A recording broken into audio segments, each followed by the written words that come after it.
Hello बच्चों, good morning. कैसे हैं आप सब? हम हिंदी मिशिका वाली बुक में कहानी पढ़ेंगे। कौन सी कहानी? आपने हाथी और दर्जी की कहानी सुनी है कभी अपनी नानी से? वो कहानी या दादी से, जिससे भी सुनी होगी। आज वही कहानी अपन वापस पढ़ते हैं। आपकी हिंदी मिशिका की बुक निकालिए और उसमें पेज नंबर 8 पे आप देखिए।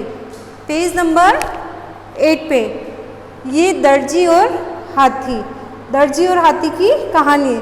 ये सारे आपको पिक्चर दिए हैं इसमें, है ना? ये सारे पिक्चर दिए हैं।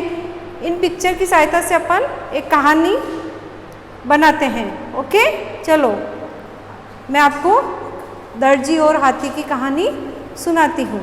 चलिए सुनिए।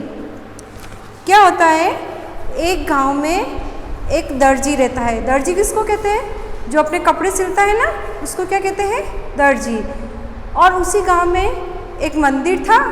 उस मंदिर में एक हाथी रहता था। तो दर्जी अपनी दुकान पर कपड़े सिलता था रोज, और हाथी क्या करता था?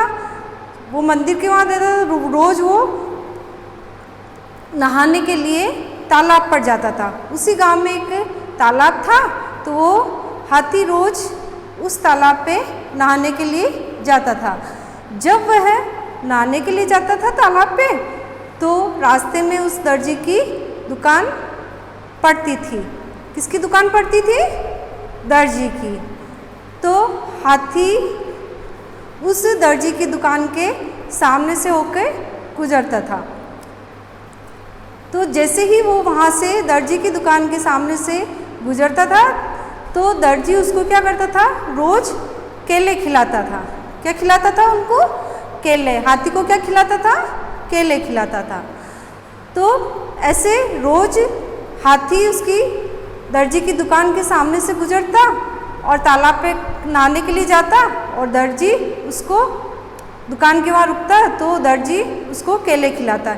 इस प्रकार रोज रोज यही क्रम जब चलता रहा, तो दर्जी और हाथी में गहरी मित्रता हो गई। दोनों पक्के दोस्त बन गए, है ना? कौन बने पक्के दोस्त?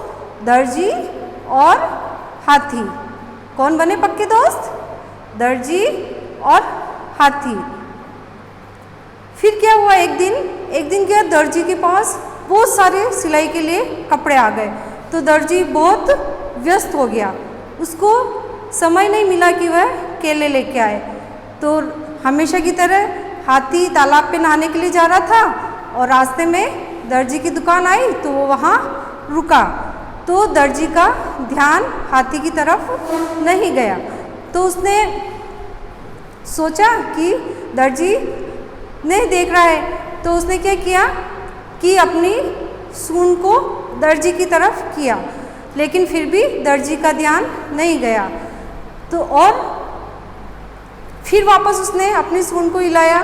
तो जैसे ही दर्जी का ध्यान हाथी की तरफ गया, तो उसने हाथी को इशारा किया कि तुम चले जाओ। लेकिन दर्जी उस इशारे को समझ नहीं पाया, क्योंकि वह तो जानवर था, तो वह समझ नहीं पाया। तो क्या हुआ? दर्जी को गुस्सा आ गया कि मेरे पास बहुत सारा काम है और ये नहीं जा रहा है।